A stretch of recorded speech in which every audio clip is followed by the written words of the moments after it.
Niko and Bobby. The podcast. Yo. My name is Bobby Brickstone. Niko de Gallo. And you are watching Niko Niko and and Bobby Bobby. The Podcast. Pew, pew, pew. Yeah, guys, welcome. We have a very special guest on the show. Make some noise for Queens, New York, Meka Mo, comedian. Oh, my gosh. Fresh back from Europe, huh? Yes. Thank you for doing this. I know you're tired, so I am tired. welcome, man. How are you? World I'm traveler. good. Hanging out. Yeah, I'm good. Very good. I'm very happy that you're here. You are someone that, before I ever got into comedy, I'm going to make 3 years of comedy this year. Congrats. Before I ever started doing it, I would just go on Instagram and you came across my algorithm. That's crazy. Literally, you came I across have my no algorithm. followers. Dude, back then, 3 years ago, you came across my algorithm, and I remember there was a like one of the clips, a short that you did. That was that you were just repping Queens heavy, and I was like, I'm from Queens, and that was it. And I was like, oh, this girl's from Queens. I'm just gonna keep following. I just kept seeing your fucking growth. Awesome. And literally, dude, this is funny. I never told you this, but I forgot what podcast it was that you were talking about the whole entire how you started. I literally just wrote everything down and I followed that whole that's script. crazy. Literally did the comedy cellar classes. Yeah. I did everything that you did, bro. I'm sorry, I don't want to like gas you up too much. Not as inspiration. No, bro. I know. I'm just saying that like I wanted to have you on because like I wanted to give you your flowers because thank you. the reason why I started in your comedy is you're one of the huge reasons why I got into. So Thank you. I appreciate that. that's it. That's all I want to say on mine. I didn't know you Bobby. did. I didn't know you did the trajectory. Yeah, dude. Nah, but the thing is, cause like, I mean, look at how good you're doing now. I mean, but also like, She's like, of course, yes. Come on now. I mean, it's true. if you know people that are from Queens, they know that it's just like we're personality. We have a personality. No, There's a yeah. certain thing that we got. And when I watched that first, I was like, I need to see this girl live. And I took my wife to go see you at a St. Mark's show years ago, and you were hosting, and I was like, this is the girl. She's from Queens. Oh, really? Dude, I don't remember and that this was when you was I think you was just starting up the Emily in Paris bit. Oh, When Emily I in Paris, just started working yes, on that. and I was like, That oh, was this my is bit great, back in the day. dude, bro. But yeah, no, that's all I wanted to Thank just you. let I you know appreciate that. No, And- keep going. Give it the flowers, Well, bro. and also, That's and what she's here for. 100%. That's the reason why we do this podcast. Is we want to, if we're ever lucky enough to get the comics that we generally enjoy watching and that we would pay to go see. Oh, thank you. But also, we wanted to say thank you for doing our first my ever Niko God. and oh, Bobby yeah, I show remember that. That was fun. at Rodney's my Comedy goodness. Club here, dude. After that show, everyone was like, "That She girl, that killed. black girl, killed it." And I was like, "Yeah, Meka Mo, I thought she's Body bag. you fucking." So thank you very much. That's all I gotta Thank say you. on my No, end, it was a Bobby. fun show. Anything you want to say on your end? No, I think Nico's the one that actually put me on to you. You know what I mean? Okay. And then you killed the show, and I was just there like, oh, she is a killer. Got it. Right. Good. Okay. Always gotta remind them. Oh, No, exactly, joking. nah. But all that to say this is like I just want to ask you, how did you get into comedy and why? Oh, Just your whole little story. I mean, I guess. Well, I kind of told this. I don't know what podcast you showed me on, but Yeah. essentially it was an accident. I'm not supposed to be doing comedy. Like I was a nonprofit worker. I was bored. I took a comedy class. I thought there'd be guys there with no guys there. I met Priya Blunts though, who is my partner in crime. Fire. Priya. Shout out to Priya, bro. Shout out to Priya Queens, Blunts. We took yeah. this comedy class, writing class, right? I wanted to I don't know. I thought I was going to do like a blog or something. I'm not supposed to be performing. And then at the end of the class, they make you do a performance. Like, I was like, oh, I'm not going to do that. He was like, well, you don't graduate. And I was like, is this a real, ain't I paying you? And like, you know what I mean? But I did it. And then after that, it was like all she wrote, right? Yeah. Kind of thing. It was like, oh, I really like the feeling of this. I got to do it again. And then I wasn't going to mics. It was actually Priya Blunt who started taking me to mics. She was like, let's go to the mic. So we go to the Creek and Cave. This was right before the Creek and Cave shuts down because I started comedy December 2019. So and this is like Creek and the Cave like shut down the pandemic. Well, they're in Austin now. But right before they shut down, we started doing our first mics there and going to the Creek and the Cave, which is a shit show. And then the pandemic hits. Then I don't do comedy again until June 2026 because Michael Che did an outdoor comedy show right after a Black Lives Matter rally. And I do not protest. I was like, anyway, all these white people care about Black Lives. Y'all niggas don't care about no Black Lives. Anyway, I was in my bed, but I was like, let me go to this comedy thing. So I show up, post Black Lives. It was weird because like the Black Lives Matter people being mad PC, they got mad at Joe. I'm like, yo, you need to shut up. Anyway, after he does this show in Long City, after this Black Lives Matter rally, after that, everywhere in the city now has a pop-up show. So then we started doing shows outside. So I started doing mics. I think I was here with another event from another guy. What's his name? He's from Queens too, but he used to run a show Too Small to Fail. Okay. Why Anthony something. Anyway, but he had everyone on that show. Like everyone was on that mic. And then there's a bunch of shows like that. Tiny Cover became like a big thing. We started going there. That's when we started networking the scene. Jared Waters, he starts doing his park show. I started doing my park show later on. I started doing Purple Park Comedy, which is about to have their 5th year anniversary. Nice. Next week. Yeah. Bang. At Brooklyn Improv. Hell But yeah, dude. we just start dominating the scene with the outdoor comedy scene. That's how it really, really happened. Yeah. Okay. So you pretty much. Did you do a lot of mics, or you just said, "Fuck it, I'm just gonna start producing shows and just that's how"? No. So we did a lot of mics. So Okay. like when you started, like we did a lot of mics, a lot of Zoom mics. I did like a lot of competitions. I remember my first or second year, I can't remember what it was. I was in the U.S. comedy contest. Like I had won that. I think it was 2 years under contest. I had won that. That was an online thing. So you used to do your online hustle, which is how we met everyone. A lot of people met in the pandemic. Like you met other scenes really easily because we were all on all these Zoom shows. And then the New York City scene specifically had this whole independent outdoor shit. So I used to go to Mad Mics. I remember cursing somebody out because they wouldn't let me in. I was like, you ain't letting me in your mic. And then, I don't know, just shit like that. So, no, I went to mics for a while. But then I had to start my own mic, right? Yeah. So I think I started my own mic, Queen Square, with Priya Blunts, actually. Queen Square mic. That was, I want to say it was November 2020 or maybe 2021. Maybe it was 2021 because I had just started June 2020, like actually going outside doing the mics, and probably mic'd for like heavily for a year before starting my own mic. Okay. Yeah. Now, how long did you keep? Do you still hit up mics now, or like do you just no? So when Not did you in stop? New York. Yeah, Not when did in you New stop York. doing mics? When I had too many shows. So basically, if I'm doing like all these shows, like if I'm doing 5 shows on a Saturday, I don't need to do a mic too, unless I'll still do a mic like if it's a reason, right? Like you'll see me on the mic if I'm like practicing for something, if I just start a bunch of new jokes, but I can use the bar shows as mics. Okay, Sure, that's for cool. sure. That's cool. Was there ever a point where, when you were starting up the comedy and while still working that nonprofit, you were like, "Gee, how the hell how do I balance this stuff out?" Because I feel like for me, like I have a job, I have a profession, and trying to balance out just jumping around from either show to show or mic to mic, and I'm like, "Fuck, am I burning myself out?" So like, what's like? No, I definitely So I did burn myself out. That was the Yeah. whole thing. So yeah, definitely around like 3 years. I actually have a whole podcast episode about this with Onika McLean. Yeah. Because she had to like balance me out because I was like so burnt out. I remember that one. I remember that. She's Yeah. Relax. She's You gotta like, yo, chill." relax. You're like, you doing too much. I know. I do remember hearing that one. You're like, "No, but what if I stop?" She's like, "You gotta just chill." No, she was like, you're doing too much. Yeah. No, I was super burned out for a very long time. I feel like just recently got unburned out. Like I started like unburning out like mostly last year. Okay. Like it started to like balance out, but for a while I was very, very burnt out. And that's the thing, like, you know, when comedy hits you, you just kind of give it your all. So you talked about the mic thing. Yeah. Like how many mics did you do? The thing about it is I did my time with mics. So I did my own mic. So I planned my own mic for the scene. So that's another thing, give back to the community. And then I hosted, I got paid to host this mic. What's it called? Producers Club? Producers Club, yeah. Yeah.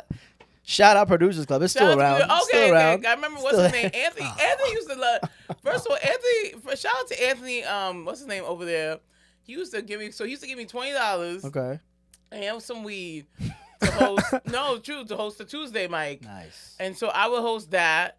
And then I would do my own mic, and then I would that's a lot of time I gave to the scene. That's a lot. I did that for you guys for like a year and a half, 2 years, and then my mic was special because we didn't let. They used to call what's his name called it the Hotep mic, but we didn't let any white guys in. So like we used to let one in a week, Just like one. Just one. one a week. You had to get approved. It was a whole thing. Queen Square mic. Stop Check his it. credit. I You'd be like, never "Nah, knew it's not this. Oh yeah, that was a very important mic. No Caucasian males. Ah. And then one time, what's his name? Nathan.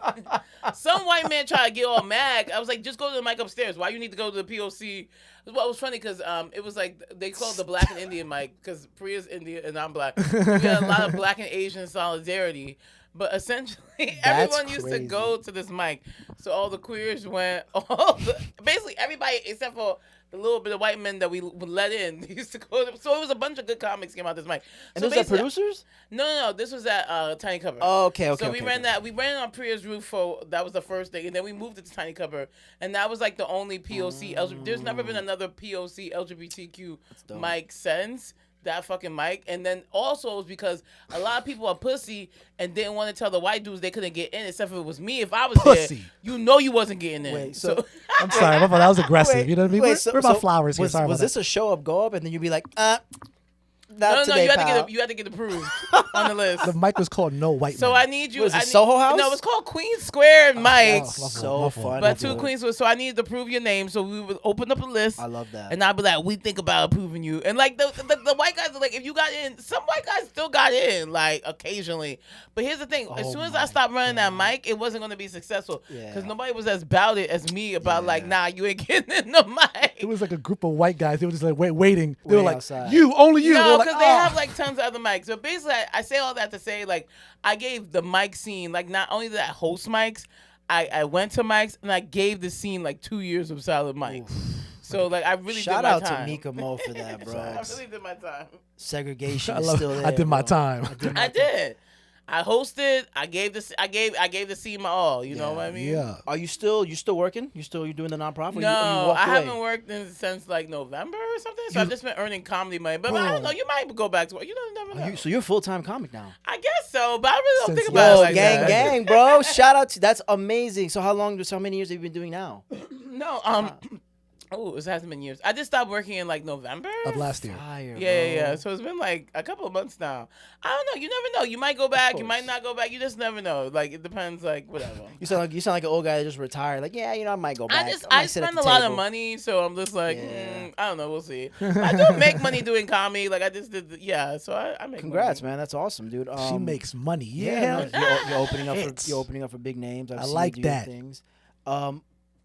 Was it tough for you to like walk away from the job, or you just like, I'll be alright? No, I wasn't tough at all. I got laid off, so. Okay. All right. So that's. So I was just like, well, they got laid off. It's like usually I would just hop into another job, but then Yeah. I was like, I don't know. I have like all this comedy stuff to do, and then like, I don't know. I've been working for a very long time, so it's not like I don't have money. And then you just make money doing I don't know. Comedy gets me money. I don't know. That's awesome. It's just like a weird thing. It's not even the comedy per se. It's like all the things that come because you do comedy, if that makes sense. Yeah. I mean, you got your podcast, right? We're done here. Shout out to you for that. Yeah, but Boy Done Here does not make me money. It doesn't. But it's a great listen, Mo. No. People love that podcast. That is we have a- some that great is a great- episodes coming up. That is a great pod.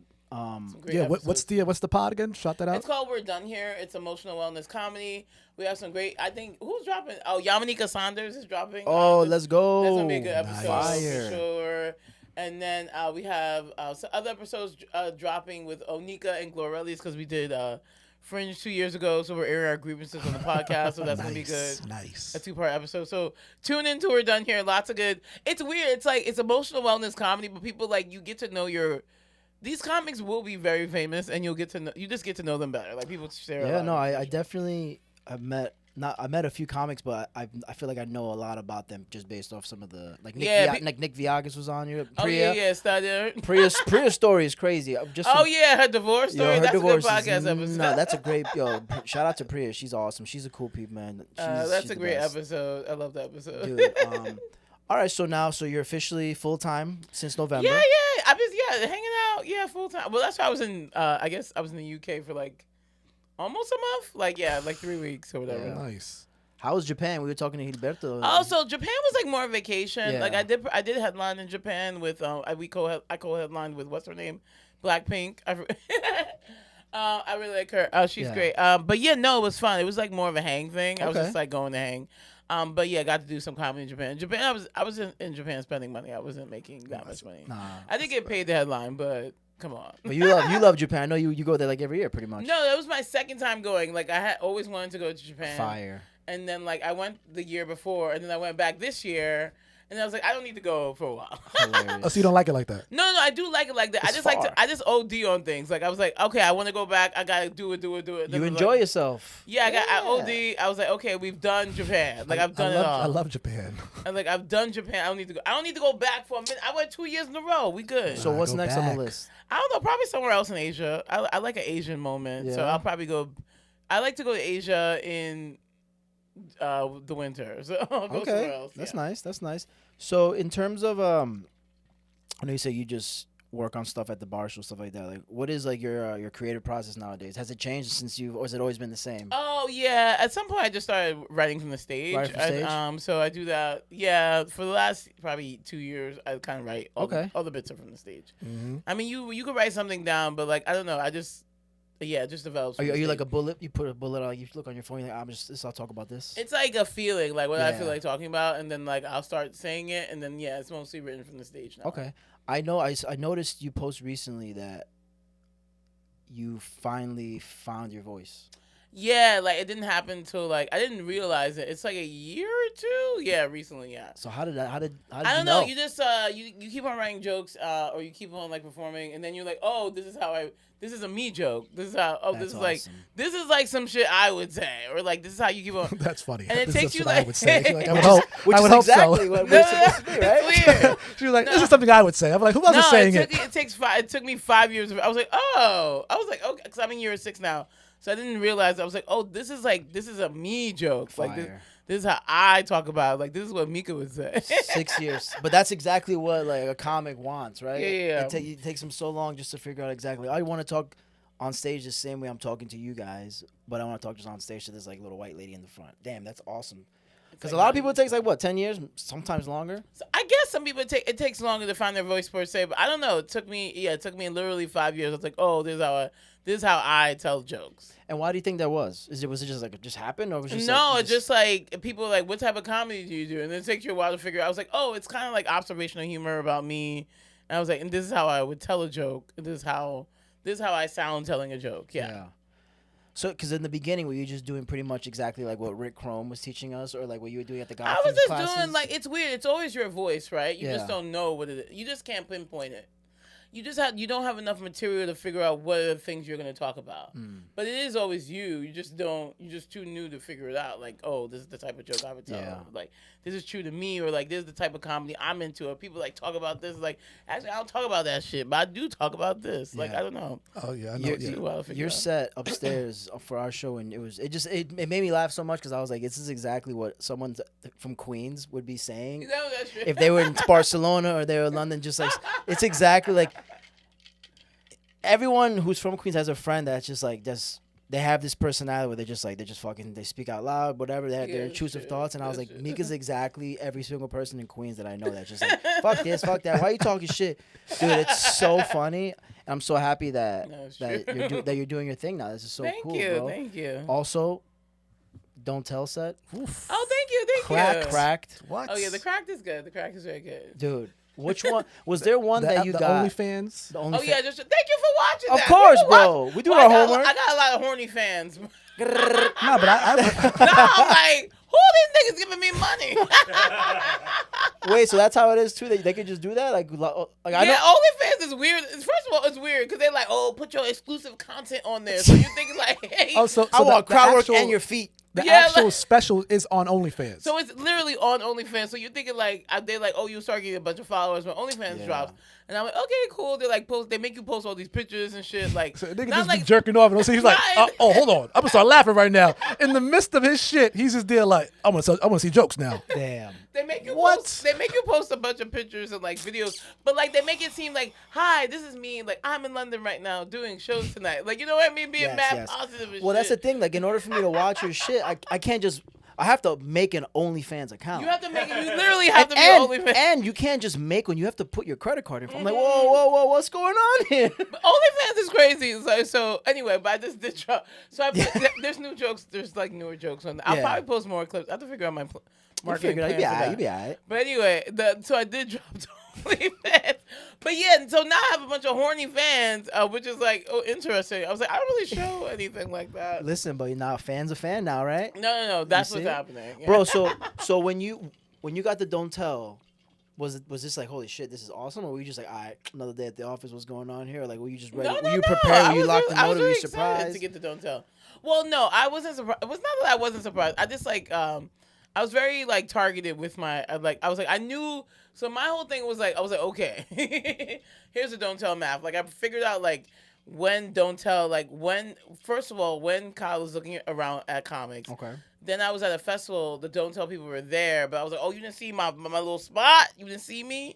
So I was like, oh, let me message them when I'm back in. It was actually the last Netflix is a Joke, which I didn't go this time because I was like, I had a whole game plan to like dominate the festival this year, but then they changed people around management, and then the new management. I was like, I don't have time for this. Anyway, I'm going to Europe, but Good. But I will say, yeah. So last Netflix is a Joke. I was like, oh, I'm going out there just to do shows, hang out, whatever. And then I was like, also, these people they haven't seen me perform. I was like, so you need to see me perform. So like, the team saw me perform. The Don't Tell team finally saw me perform. They didn't see me perform at the festival I was in, but they did see me perform and come out when I was doing a few shows for Netflix is a Joke. And then I wasn't even in the Netflix is a Joke showcase. It was like just a random independent show in LA. I was like, hey, these are the shows I'm at. Come out. And then industry will come out. It's their job to do that, just FYI. So if you're getting one's contact and you're doing a big show, always invite industry to it because they're supposed to be there. The next Niko Bobby is industry coming. They're supposed to be there. So like, I don't know. It was just kind of like opportunity meets. I was like, okay. I was like, I knew when actual Don't Tell is scouting in New York is usually during New York Comedy Festival, not to blow up the spot. But that is when usually a bunch of people usually get their spots in New York Comedy Festival. I was like, well, I need to be seen in the New York Comedy Festival. I was like, I don't have an industry showcase this year because I did get comics to watch like, I don't know, year 2, year 3, I can't remember. But I didn't have any of that year. I'd never got New York's Funniest, which is crazy. It's crazy. Which is literally insane. But I was Talk like, your shits. You know what I mean? like, yeah, I just happened to get booked on the Don't Tell show. Perfect.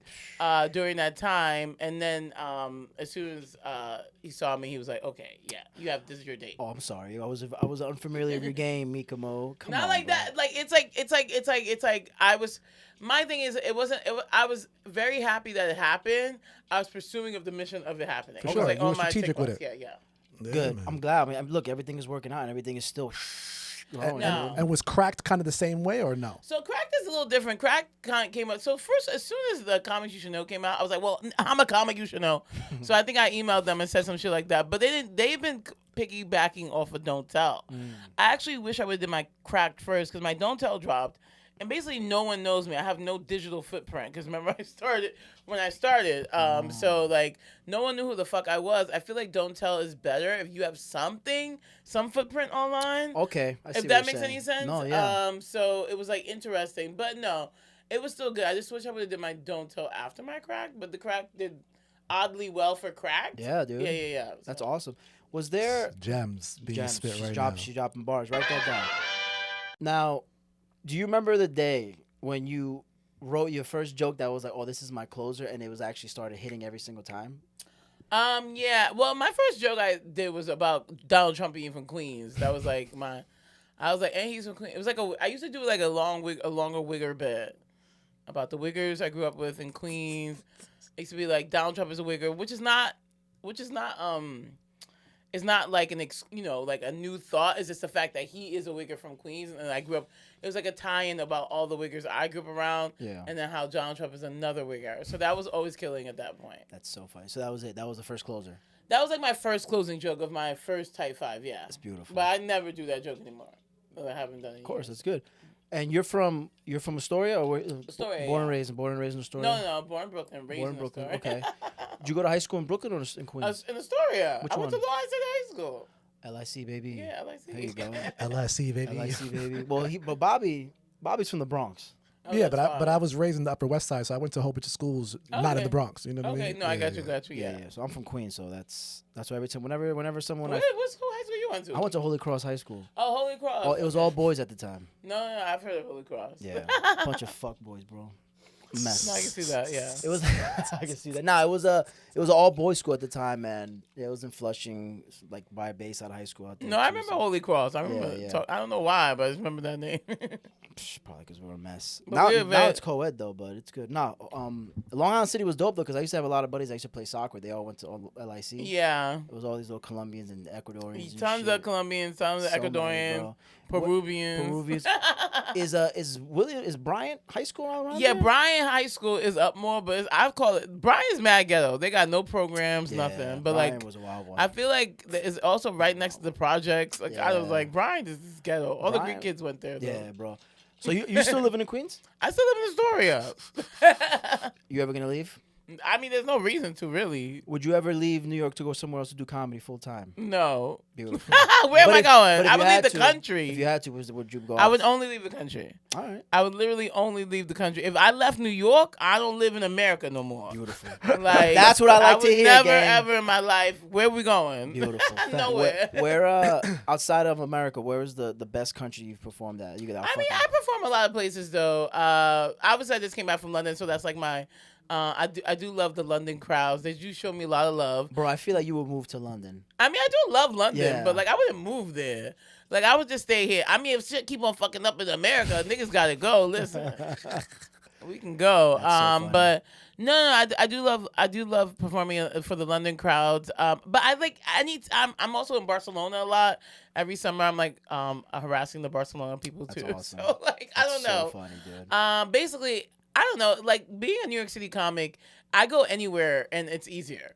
Like I'm just a killer everywhere. Like Beautiful. basically the only city I would even like. I don't know. Yeah, it's so easy performing when you leave New York. When you leave New York, right? Yeah, It yeah. is. That is something that I noticed, and it's like I was very fortunate last year to go out to like Virginia and North Carolina to go Yeah. open up for someone, and I was just like, what the fuck is going on? I didn't know my shit was this good down here. No, it's I like was very shocked. Good. I was like, "What the fuck? What's going No, on?" it's here? I was it's like, very and good. I usually never. And he knows, like, I never really. I try to be as humble as possible, but I'm like, "Bro, am I good?"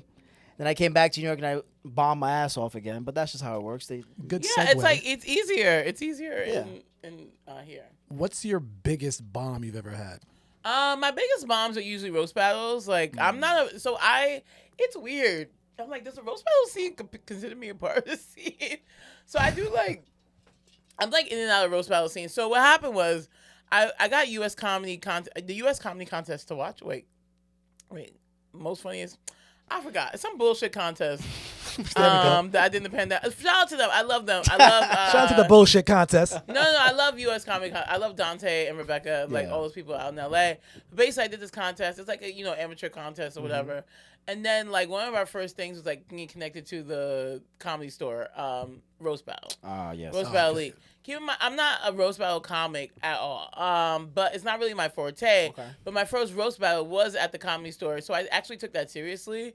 Because I remember, like, I don't know, I just took it seriously. Good. Yeah. So I roasted Priya Blunt, and like the only time I ever bomb, like really bomb on stage, is during roast battle. Oh, you and your peoples battled each other? Yeah. So Priya. Priya is actually a really good She's roaster. a good roaster. She's beast. But how she found out that she was a good roaster is because we roasted each other, and we did. And our first roast, like Jeff Ross is there. Fucking like everyone's there. Like this is when roast battle was like still king in LA in the belly room, and I still go out there perform. Actually, it was there like. If I'm in LA, I'm probably gonna contact them to do roast battle. But yeah, only time I really bomb, like wow, this is a monumental bomb, is a lot of times at roast battle. Like I will bomb. I have a good record, but I will bomb the shit out of roast battle. Why do you think that is? Because it's just a That's different. not your thing. Like that. It's just a different skill. Like my thing is, I'm never not gonna do a roast battle. Yeah. Like I'm always going to like make myself do a roast battle. Like I was just in the UK. Like I was like they brought me out of roast battle retirement because I only ever judge now. But I was like, let me write some. One of my rules: don't write jokes to strangers that you've never met. Like that's a cardinal rule. But it's a cardinal rule I have for roast battle because it's hard to write for people. You just end up leaning on stereotypes. But I don't know. Whatever. I won the battle. It wasn't hard. This, some younger comic. I'm like, dude, you suck.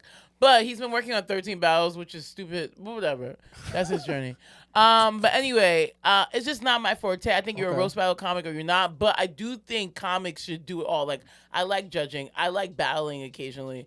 because at the end of the day, it like makes me work another muscle, and that's the only time I'm gonna like. If I fuck up a battle, like I really fuck it up. Okay, that's good. So you think, because I was just watching the Netflix Funny AF, and you think that comedians should have that skill of roasting as well? I mean, I think so. I think it's an important part of our scene. I think Kevin, that was his opinion too with the funny. I thought it was odd that one. No shade to whoever the comic was, but it's like, oh, I don't do battles. It's like, that's kind of weird. Like you do everything, right? It's like it's just the same thing. It's just another form of comedy. So for me, like I'm always gonna be like somewhat in the battle scene, even though I don't like that scene. It's not my scene. Like I'm not really a battler. Like I'll do something for it. Yeah, for sure. It is a muscle that you have to definitely work on, I think, right? For sure. I haven't done it yet, but hopefully soon in the future. I've done it twice, and the problem with me is that when I do it, I get like real New York Queens about and try to get real angry with it. I'm like, I don't want to do like. I feel like I'm on Hot 97 doing Freestyle Friday, like like Queens go. Like remember the Smack Fest on Hot 90. Remember that's what I feel. What you're saying. Yeah. I was like, I don't want to do it. It you just can bring your energy. So that's what's one thing about the roast battle that people don't talk about now that I'm more seasoned comic. You know what I realized? The best roasters bring their personality into their battle. Yeah. And I think a good example of that is this roaster. Even though he's annoying and ignorant as hell. The Herm, so he's been roasting a lot. He brings a lot of his personalities. Okay. So I noticed, I'm not. There's personality roasters, and there's roasters that are really good writers. I'm always gonna be more on the personalities. Sometimes I just want to battle for being more likable. Yeah. And I really rely on that. So you can bring your personality to the battle. Like, what do people just like me when I show up? I'm like smiling, and they're like, "She already won." That's it. So I can use that against my opponent. So you can bring shit like your own personality to the battle. I will say that little crew you have of you, Gilberto, and Priya. Roast wise, like you guys are fucking savages. I mean, my thing is, that's a crazy. Priya is a great battler. Roberto's oddly mean. Yeah, he's mean. we had him on it. It was just like hilarious. But yeah, those three. He's oddly mean. Yeah. That's so funny. Gilberto's a one of a kind guy for sure. Well, that episode was nuts. Yeah, that shit was so crazy. You know what? We're gonna have to split that up into two. Yes. Let's give you part 2 next week. But in the meantime, why don't you subscribe the Niko and Bobby Podcast. We love the support. We need more. Give us a thumbs up. Why not? Why not? Thumbs up. Come on now. Part 2 next week. Come through. Bye.